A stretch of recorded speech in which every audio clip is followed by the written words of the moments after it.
Hello, I'm Vivienne MacCarthy, President of the Shire of Donnybrook Balingup. Welcome to the recap of the Ordinary Council meeting held on the 27th of November 2024. There are a number of announcements that were made before moving into the agenda. The first was regarding the live stream recording of last week's agenda briefing, which worked brilliantly throughout the meeting, but the video failed to save.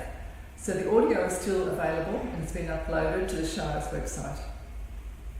The next announcement related to the 30th of November at 11 a.m, the Salvation Army Toy Run will stop in Donnybrook to receive Christmas gifts for disadvantaged children. The motorbikes will stop in the car park opposite the post office where people can make their donations. And next, the CRC will be hosting International Day for People with Disability, to be celebrated in Ayers Garden on Monday, the 2nd of December, from 10 till 1 p.m. Information stalls, a sausage sizzle, face painting and other attractions will contribute to a fun and informative event.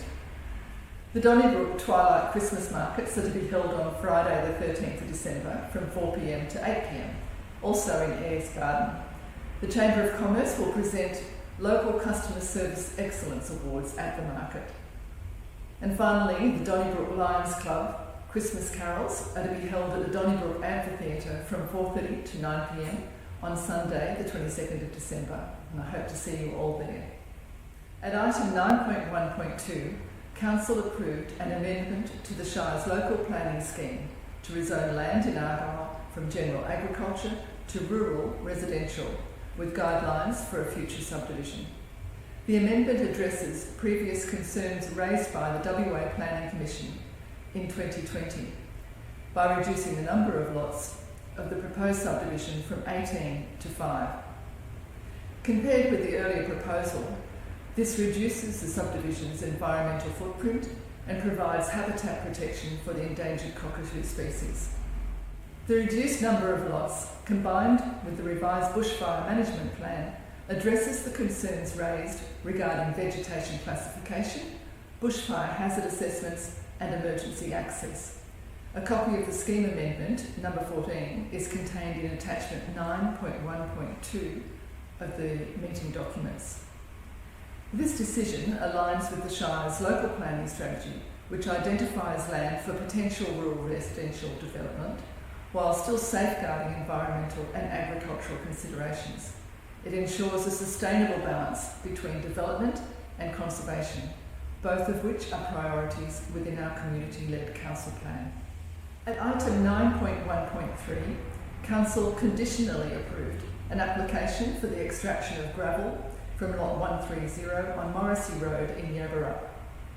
Extraction activity has occurred on the property for the past 15 years, with the original approval in 2009 and extensions in 2013 and 2023 that expired in April 2024.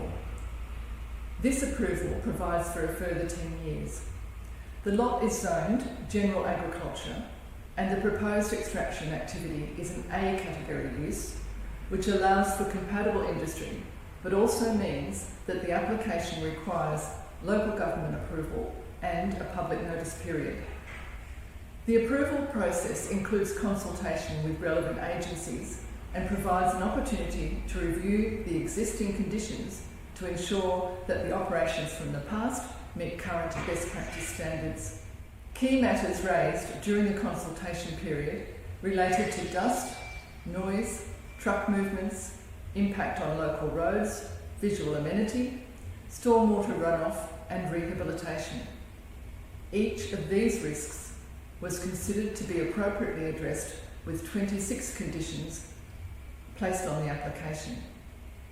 Details of the application, the matters raised, and the conditions of the approval can be found in agenda item 9.1.3 and in the corresponding attachments. At item 9.1.4, Council reviewed an application for the Bliss Festival, a multi-day, multi-staged event proposed for January 2025.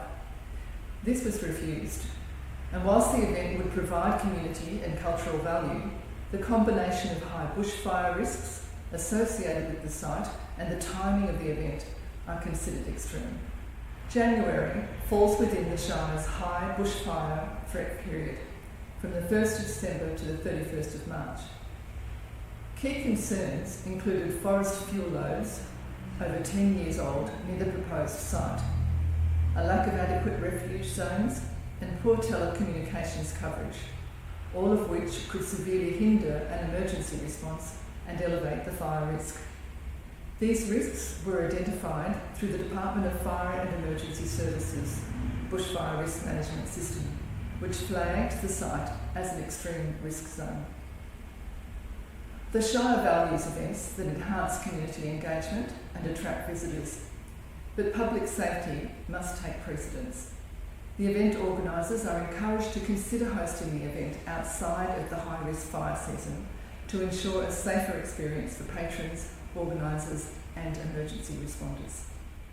At item 9.1.5, Council considered a new events policy which aims to standardise the assessment and management of event applications within the Shire. The policy provides clear guidance for applicants and officers and clarifies discretionary provisions like temporary works and land use. It also outlines when applications are required and specifies which applications will be referred to Council. Following Council workshops and with insights gained from recent event applications, the policy provides a practical, informed approach to event management. Its objective is to support events that provide community benefits which align with the Shire's strategic community plan, and while at the same time ensuring compliance with public safety, health and legislative requirements. The policy will be open for public comment and following the consultation period will return to Council for further consideration.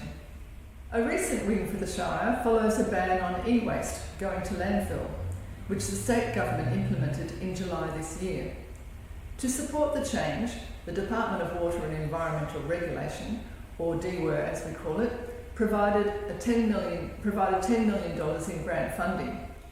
And through this, the Shire has successfully attracted an e-waste grant of $64,003.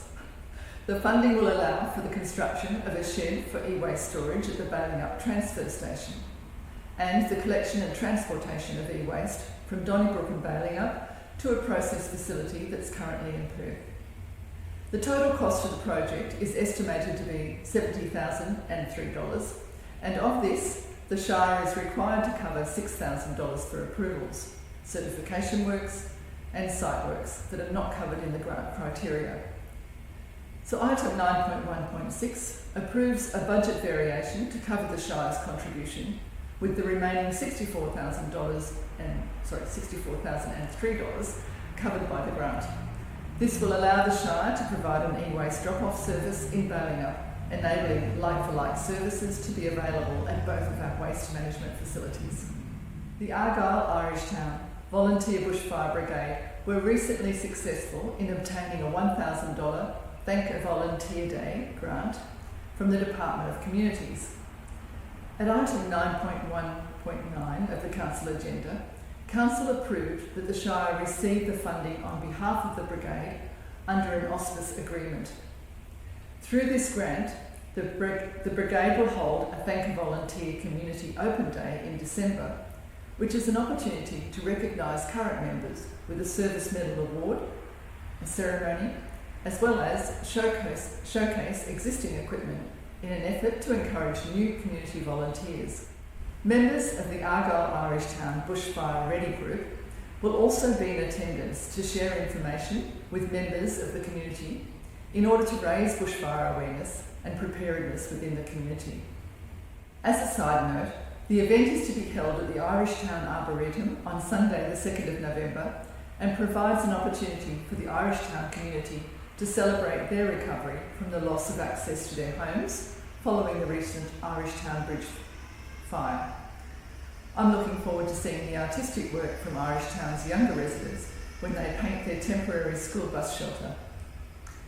Just note that people attending are asked to park on the Irish Town side of the bridge, obviously if you're coming from the Irish Town side, to allow enough space in the Arboretum. Thank you for listening to this recap covering the Ordinary Council meeting for November. The next meeting will be held on the 18th of December 2024. And after that, our next OCM for 2025 is planned for February. But as always, you can find more information and documents related to our council meetings on the Shire website.